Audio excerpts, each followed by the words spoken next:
Hello students, आज हम पढ़ेंगे मैथ्स की एक्सरसाइज 1.2। इससे पहले हमने मैथ्स की एक्सरसाइज 1.1 कंप्लीट कर रखी है। अगर आपने 1.1 एक्सरसाइज नहीं देखी है पहले, तो प्लीज आप पहले 1.1 एक्सरसाइज को देखिए। मैथ्स की सेट चैप्टर है ये आपका, और फिर कंटिन्यू करिएगा आप 1.2 एक्सरसाइज, क्योंकि सारी ही एक्सरसाइज एक दूसरे से रिलेटेड है। देखिए, अगर आपने 1.1 एक्सरसाइज नहीं देखी और 1.2 अगर आप देख रहे हो, तो हो सकता है कि आपको समझ में नहीं आए। लेकिन इस बात की कंफर्मेशन है कि अगर आपने 1.1 और उसका इंट्रो पूरा देखा है, तो आप 1.2 एक्सरसाइज बिल्कुल देख सकते हो। तो प्लेलिस्ट में जाइए और पहले 1.1 एक्सरसाइज कंप्लीट करिए। तो 1.2 एक्सरसाइज में देखिए आज हम क्या क्या पढ़ेंगे। ये बहुत इजी एक्सरसाइज है और अच्छी एक्सरसाइज है काफी। तो पहले आपको हल्का सा मैं इंट्रो दे देता हूं। फिर भी देखिए, सेट सेट क्या होता है? वेल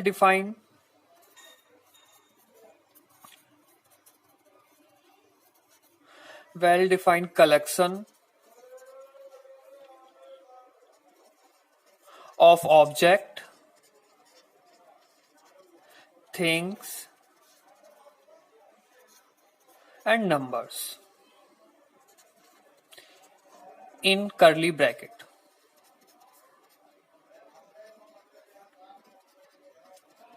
यानी कि कोई भी वेल डिफाइंड ऑब्जेक्ट्स हो, थिंग्स हो, नंबर्स हो, किसमें हो? कर्ली ब्रैकेट्स में। तो उन्हें क्या कहते हैं हम? सेट।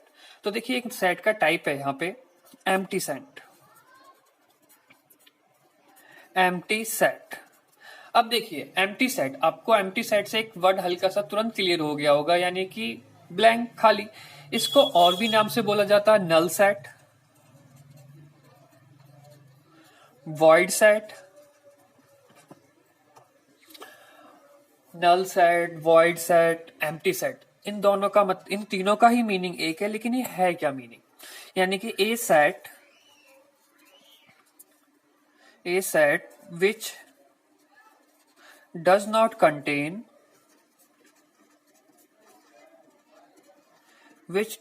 Contain any element.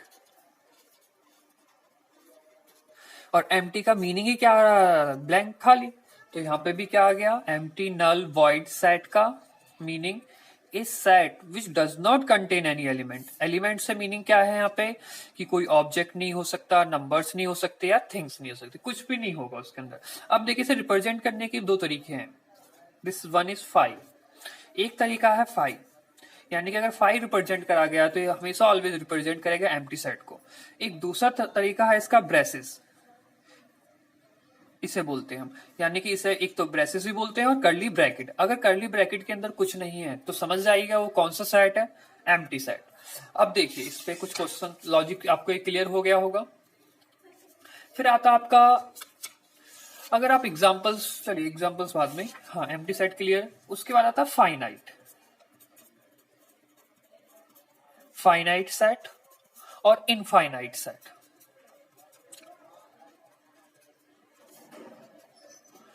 अब देखिए,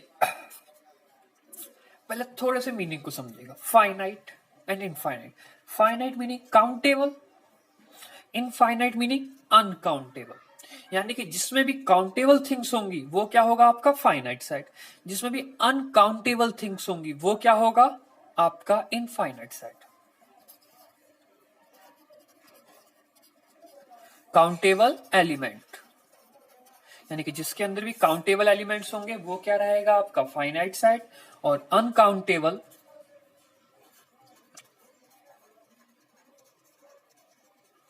एलिमेंट वो क्या रहेंगे? हमारे इनफाइनाइट सेट।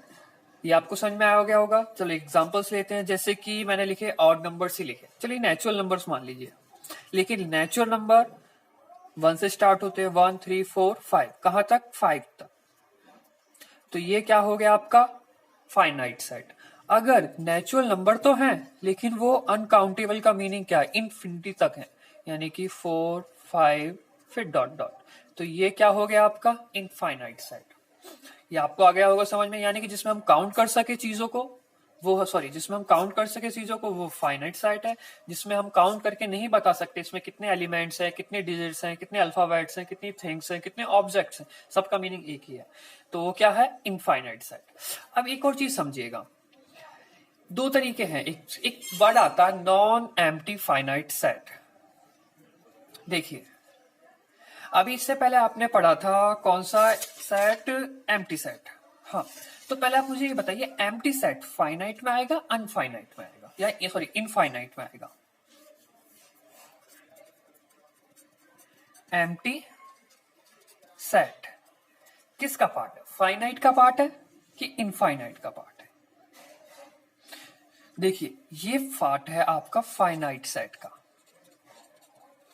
लेकिन आप कहोगे इसके अंदर तो कोई एलिमेंट नहीं होता, तो हम बता सकते हैं ना कि इसके अंदर कोई एलिमेंट नहीं है। तो एक तरफ से काउंटेबल चीज होती है जिसमें हम बता सके कुछ भी नहीं है, लेकिन हम इसमें बता नहीं सकते कितना हो सकता है, वो आता है इनफाइनाइट। आपको एक और चीज बताने की कोशिश कर रहा हूं, एम्प्टी सेट तो हमने बोला, ठीक है, एक सेट और बोल रहे हैं non empty. Non empty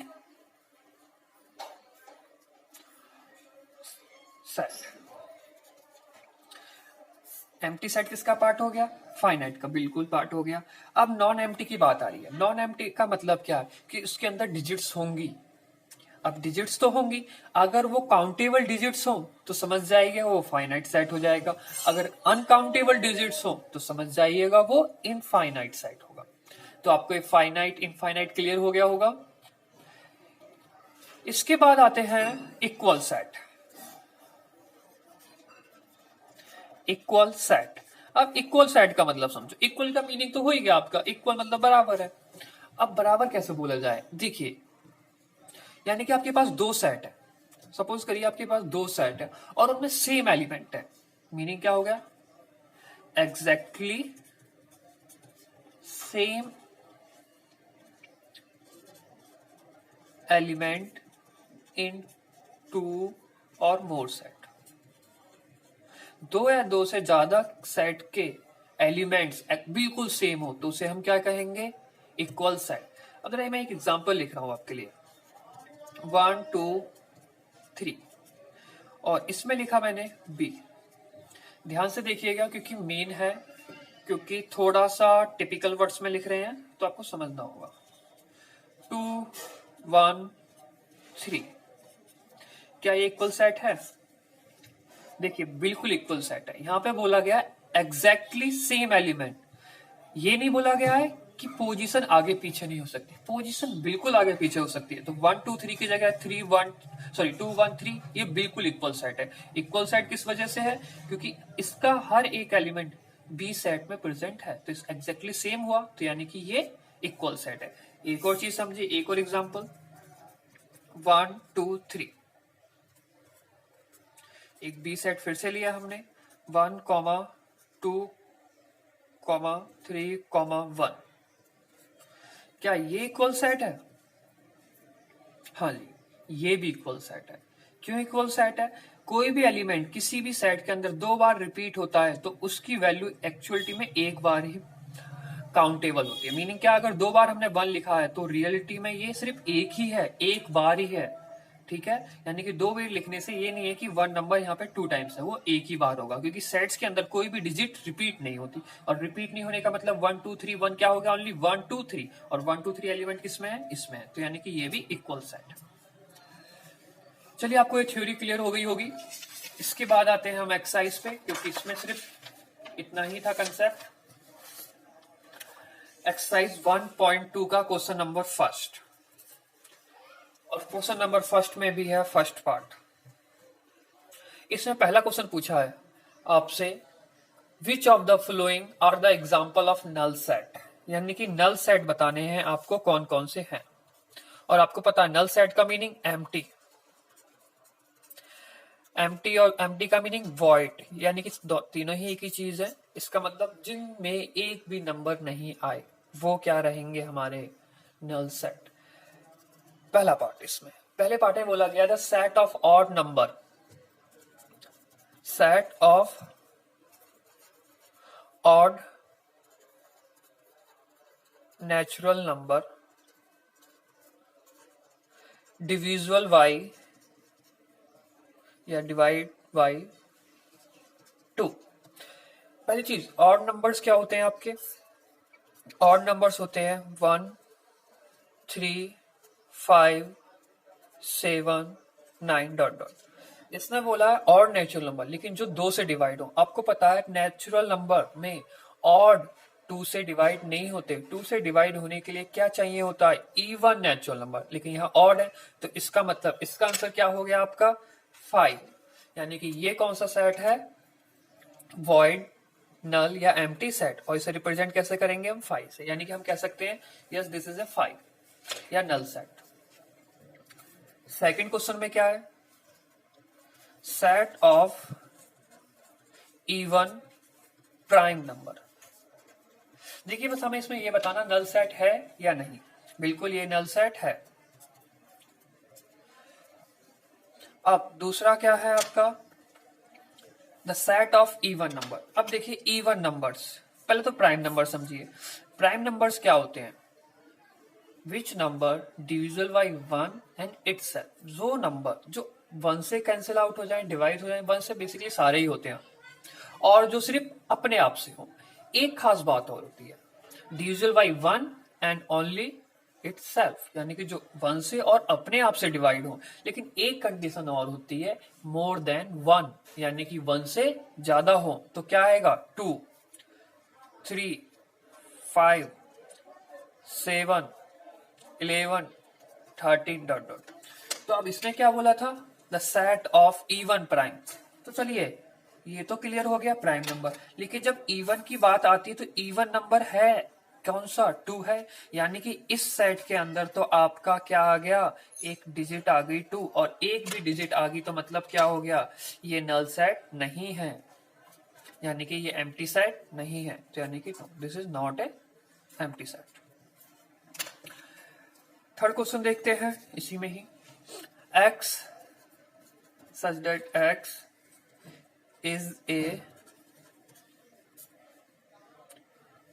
question is a natural number, जिसमें बोला गया है x less than 5 and x more than 7। एक तो नेचुरल नंबर की बात करी गई है, समझिए क्या बोला गया है इसमें। सॉरी, इसमें बोला गया है x 5 से कम हो। 5 से कम 4, 3, 2, 1 इस तरह से होगा, क्योंकि x बोला गया है 5 से कम। अब x क्या बोला गया है? 7 से ज्यादा। तो क्या होगा 7 से ज्यादा? 8, 9, 10। क्या इन दोनों में कुछ कॉमन हो रहा है आपका? नहीं हो रहा। तो इसका मतलब क्या है? कुछ कॉमन नहीं हो रहा, तो ये भी आपका नल सेट नहीं है। तो ये भी क्या है? आपका नल सेट नहीं है। यानी कि सॉरी, कोई एलिमेंट कॉमन नहीं हो रहा। कॉमन नहीं हो रहा का मीनिंग क्या है? उसके अंदर कोई एक भी एलिमेंट नहीं आ रहा। तो एक भी एलिमेंट नहीं आने का मतलब क्या हो गया? कि मैंने थोड़ा सा गलत बोल दिया आपको। देखिए x लेस देन 5 है तो 1, 2, 3, 4 होंगे, x मोर देन 7 है तो 8, 9, 10 होंगे। लेकिन कुछ कॉमन नहीं है, तो कुछ कॉमन नहीं है तो 5 हो गया। और 5 मतलब क्या हो गया? Yes this is a null set. ठीक है, कोई भी एलिमेंट कॉमन आ जाता तो क्या होता है? ये नल सेट नहीं होता। जैसे इसमें एक एलिमेंट आ गया था 2, तो इसलिए हमने इसे क्या बोला? Is not a null set. ये यस मीनिंग नल सेट होगा। उसके बाद फोर्थ क्वेश्चन को देखिए। फोर्थ क्वेश्चन में बोला गया है y such that y is a common point, is a point common to any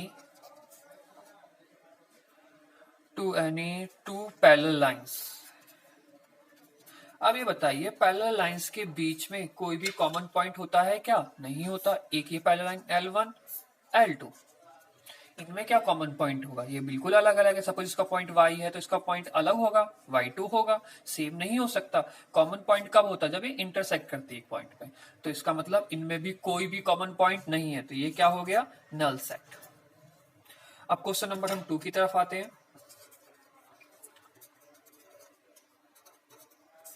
question number 2 में क्या करना है, which of the following set are finite और इनफाइनाइट, यानी कि अब हमें बताना है कि फाइनाइट है या इनफाइनाइट है।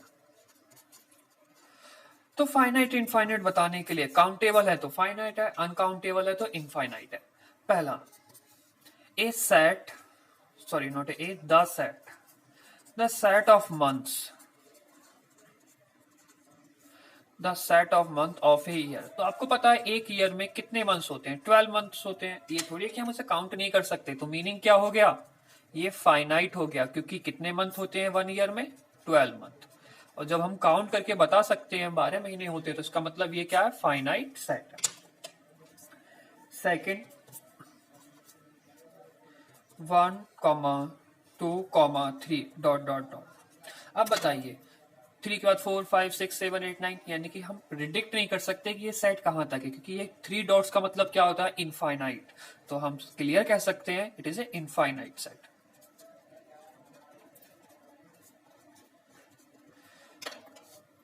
थर्ड क्वेश्चन को देखिए, काफी इजी क्वेश्चन है बच्चों, बस थोड़ा सा आपको ध्यान से देखना है, और ध्यान से देखने की जगह अगर आप खुद करें तो ज्यादा बेटर रहेगा। देखिए 3 डॉट्स तो इसमें भी है, क्या इसको हम फाइनाइट साइड इनफाइनाइट कहेंगे, नहीं, क्योंकि इसका इनिशियल नंबर पता है 1, 2, 3, फाइनल पता है 99 या 100। इसका मतलब क्या, इसके बीच में कितने एलिमेंट सब पता है हमें। हम बता सकते हैं कि 1 से लेके 100 में कितने एलिमेंट आते हैं, 100 आते हैं। तो जो बता सकते हैं, जो काउंटेबल है, तो वो क्या होता है आपका, फाइनाइट सेट। अब इसी में देखिए फोर्थ पार्ट इसका, the set of positive integer, the set of, question कहां चले जाते हैं बार बार, हाँ ये, एक मिनट बच्चों, देखिए हाँ, the set of positive integer greater than 100, यानी कि पॉजिटिव इंटीजर जो क्या हो, ग्रेटर देन 100। तो आपको पता है 100 के बाद क्या होगा, 101, 102, 103, 104 डॉट डॉट, ये तो चलता जाएगा, क्योंकि बताया तो है नहीं कहां पे एंड होना है। तो इसका मतलब ये क्या हो गया, इनफाइनाइट सेट। आपको क्लियर हो रहा होगा बहुत अच्छे से, क्योंकि कोई ज्यादा टफ चैप्टर नहीं है, इजी चैप्टर्स है ये, बस आना चाहिए आप लोग। हाँ, लास्ट रह गया क्वेश्चन 2 में, fifth, the set of prime number, the set of prime number, लेकिन बता दिया गया लेस देन 99। तो बिल्कुल सही बात है, हमें पता है स्टार्ट कहां से होते हैं, 2 से होते हैं, और हमें बता दिया गया है कि 99 से कम पे ही रहेंगे हम। तो लास्ट कौन सा रहता है आपका, 97। तो इसका मतलब क्या होगा, इसके बीच में जो भी नंबर्स आते रहे हैं वो हम क्या बता सकते हैं कि फाइनाइट है या इनफाइनाइट। हमें स्टार्टिंग और लास्ट पता, और आपको ये भी पता है कि प्राइम नंबर्स क्या होते हैं, जो 1 से डिविजल हो और सिर्फ अपने आप से, और मोर देन 1। तो 2 आएगा, फिर 3 आएगा, फिर आपका 5 आएगा, 7 आएगा, डॉट डॉट, ऐसे करते कहां तक जाएंगे हम, 99। यानी कि हमें लास्ट नंबर भी पता है, तो हम काउंट करके बता सकते हैं प्राइम नंबर लिखने के बाद कि वो फाइनाइट है इनफाइनाइट। बिल्कुल फाइनाइट है यहाँ पे।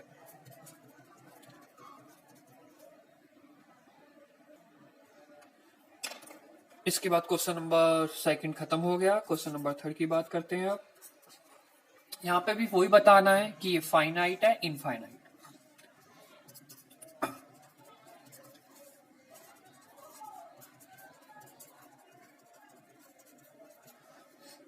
चलिए पहले क्वेश्चंस को लेते हैं इसके, the set of line which are parallel to x axis, the set of line which are parallel to x axis। तो जरा ध्यान से देखिए, ये आपकी x एक्सिस होती है, ये y एक्सिस होती है। तो x एक्सिस के पैरेलल कितनी लाइन जा सकती हैं, ऊपर भी नीचे भी, इनफाइनाइट लाइंस। तो मीनिंग क्या हो गया, तो ये सेट कौन सा हो गया, इनफाइनाइट सेट। उसके बाद the set of letters in English alphabet, बिल्कुल फाइनाइट है, देखो लिखने की भी जरूरत नहीं है, फाइनाइट होगा, क्योंकि इंग्लिश अल्फाबेट में कितने होते हैं आपको पता है ये। अब इसके बाद थर्ड क्वेश्चन है इसी में ही, the set of number which are multiple by 5। Third की बात करते हैं डायरेक्ट, सेकंड कुछ नहीं था। The set of number which are multiple of 5। तो 5 का मल्टीपल्स क्या होगा आपको पता है, 5, 10, 15, 20, ये तो चलता जाएगा, ये थोड़ी बताया गया कहां तक। तो इसका मतलब क्या हो गया, इनफाइनाइट सेट।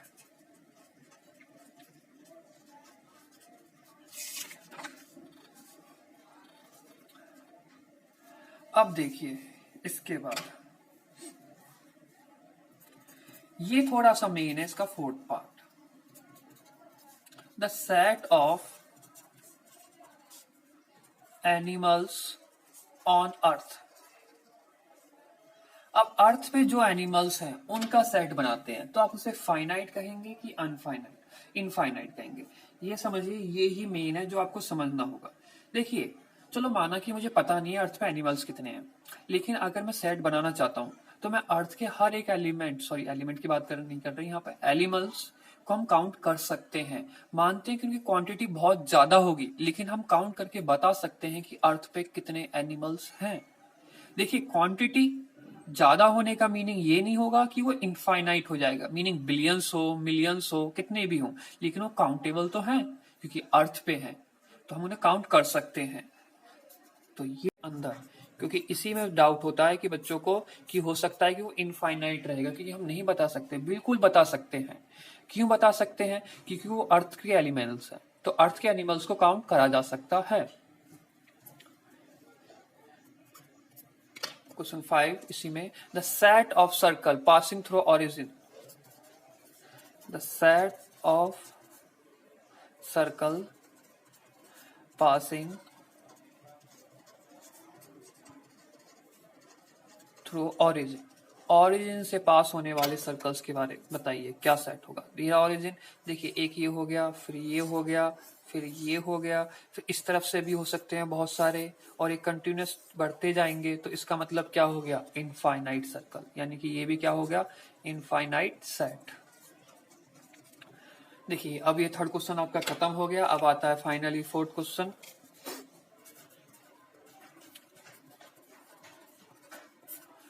अब फोर्थ क्वेश्चन में देखिए यहां पे बताना है जो हमें सेट दे रखे हैं वो इक्वल है या नॉट इक्वल। पहले क्वेश्चन की बात करते हैं।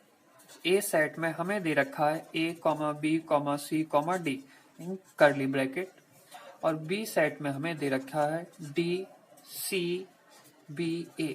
मैंने आपसे कहा था पोजीशन कोई मैटर नहीं करेगी, और अगर रिपीटेशन है वो भी मैटर नहीं करेगा, लेकिन अगर ए सेट के अंदर कुछ जो एलिमेंट्स दे रखे हैं वो एग्जैक्टली सेम एलिमेंट्स किसमें हो, बी सेट में। ए इसमें है, बिल्कुल है, बी बिल्कुल है, इसमें सी है, डी है, यानी कि ये क्या हो गया, इक्वल सेट। सेकंड को देखिए, बिल्कुल सेम वही है, कुछ नहीं करना उसमें। हाँ थर्ड आपके लिए कर रहे हैं क्योंकि थर्ड थोड़ा सा अच्छा है।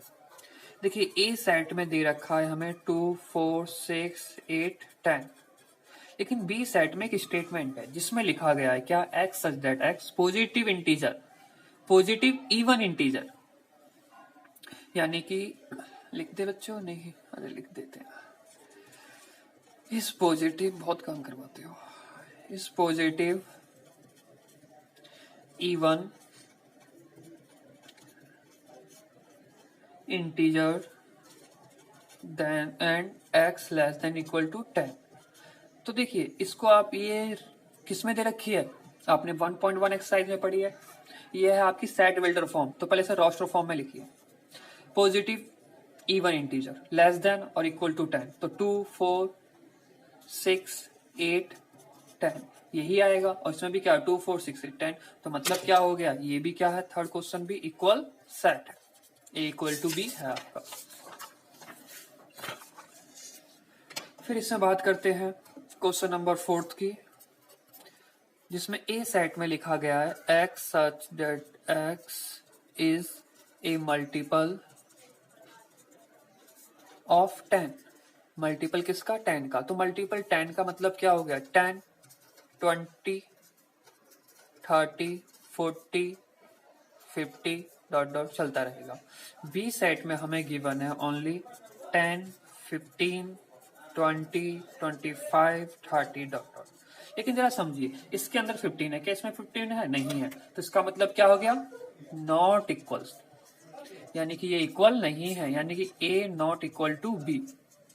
जैसे ही अगर आपके जितने भी क्वेश्चंस थे ये सब क्या थे? इक्वल थे। तो इक्वल में क्या लिख देते हैं हम? ए इक्वल टू बी। इसमें भी क्या लिख देते हैं? ए इक्वल टू बी। जो इक्वल नहीं है तो ए नॉट इक्वल टू बी। अब इसके बाद ये हो गया आपका क्वेश्चन नंबर 4 कंप्लीट। अब हम आते हैं क्वेश्चन नंबर 5 में, जिसमें हमें बताना are the following set are equal और नॉट इक्वल। फिर से हमें वही बताना, लेकिन रीजन देना है। अब रीजन क्यों देना है? मीनिंग आप सेट लिख के दिखा दीजिए, वही इसका रीजन होता है। क्वेश्चन 5 का पहला पार्ट, जिसमें ए सेट में लिखा हुआ है 2, 3 और बी सेट में एक स्टेटमेंट है। रीजन हमने यहां भी दिया बच्चों, जिसमें बोला गया है x such that x is a solution of x square plus 5x plus 6 equal to 0। Meaning क्या? आप इसको सॉल्व करिए। X square plus 5x plus 6 equal to 0। तो एक्स स्क्वायर प्लस क्या लिख सकते हो? 2x plus 3x plus 6 equal to 0। तो यहाँ से x कॉमन लिया तो x प्लस 2 हो गया, और यहाँ से आपने कॉमन लिया 3 तो x प्लस 2 हो गया इक्वल टू 0। तो बताइए, यहाँ x प्लस 2 को भी कॉमन लिया एंड x प्लस 3 बचा इक्वल टू 0। तो x की वैल्यूज क्या आ गई? -2 एंड -3। तो यानी कि बी सेट क्या बना आपका? -2 एंड -3। तो बताइए क्या इक्वल है? नहीं है इक्वल। तो रीजन यही है इसका। आपको प्रूव करके दिखा दीजिए जो जो एलिमेंट्स है। तो आप हम यहाँ पे साफ लिख सकते हो ए नॉट इक्वल टू बी। कोई टफ नहीं लग रहा होगा, आई होप आपको ये इजी ही है क्वेश्चन सारे। सेकंड क्वेश्चन, सेकंड क्वेश्चन में देखिए लिखा क्या है? A letter of word. दो वर्ड दे रखे हैं हमें। ए में दे रखा है हमें FOLLOW। बी में दे रखा है हमें, स्टेटमेंट है, मैंने स्टेटमेंट गायब कर दी है थोड़ी सी, WOLF। लेकिन हम इसे प्रॉपर वे में कैसे लिखते हैं? ऐसे लिखते हैं, पहले F लिखिए, कॉमा O लिखिए, कॉमा L लिखिए। L को दोबारा नहीं लिखोगे, O को दोबारा नहीं लिखेंगे, फिर लिखिए W। तो बी को कैसे लिख सकते हैं हम एक्चुअलिटी में? W, O, L, F।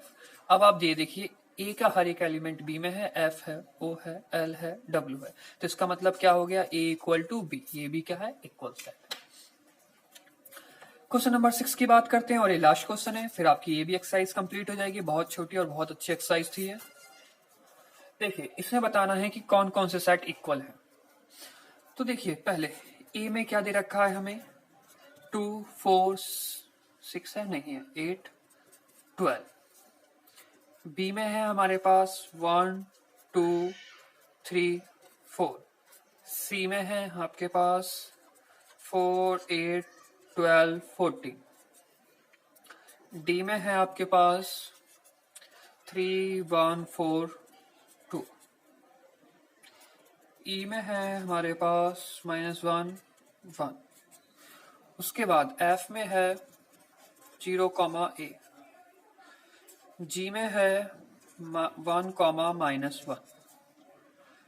H में है 0, 1। अब आपको इन सब में बताना है कि कौन किसके इक्वल है। पहले बात करते हैं हम ए से। ए में है 2, 4, 8, 12। क्या 2, 4, 8, 12 किसी में है? 2, 4, 8, 12, 2, 4 इसमें भी नहीं, हर एक एलिमेंट। 2 इसमें नहीं है, 2, 4, यानी कि ए किसी के बराबर नहीं है। अब बी को देखिए, बी में क्या है? 1, 2, 3, 4। 1, 2, 3, 4 है किसी में? देखिए, 1 है, 2 है, 3 है, 4 है। तो बी किसके बराबर है? इक्वल है डी के। और किसी में 1, 2, 3, 4 नहीं है। सी किसी के होगा? देखते हैं, 4, 8, 14, 12, 14 किसी में है? 4, 8 नहीं, ये भी नहीं है। डी हो ही गया आपका। ई क्या? -1, 1। तो देखिए, 1 -1 एक ही चीज है, आगे पीछे लिखने से कोई फर्क नहीं पड़ता। तो ई किसके में इक्वल है? जी के। एफ को देखिए, एफ में है आपका 0A। 0A है किसी में? बिल्कुल नहीं है। जी हो ही गया। एच है किसी के इक्वल, जिसमें सिर्फ 0, 1 हो नहीं। तो यानी कि हमारे ये दो सेट क्या है? इक्वल है। और बाकी सब क्या है, अनइक्वल सेट्स हैं। बस हमें यही बताना था। अब आपकी एक्सरसाइज होती है कंप्लीट। देखिए हमने ये एक्सरसाइज आज करी 1.2, इसके बाद करेंगे हम 1.3 एक्सरसाइज। इससे पहले करी थी हमने 1.1 एक्सरसाइज। देखिए वीडियोस को जो आप देखोगे वो बच्चों थोड़ा सा पैटर्न में देखना। पहले आप 1.1 एक्सरसाइज को ही देखिए, फिर उसके बाद 1.2 को देखिए। इससे ये होगा कि आपको 1.2 एक्सरसाइज में डाउट और प्रॉब्लम्स कम आएंगी। अगर आपने 1.1 नहीं देखी तो आपके 1.2 समझ में नहीं आने वाली। अगर आप 1.3 देखते हो तो उससे पहले बाकी दोनों इन वीडियोस को देखिएगा। Thank you so much.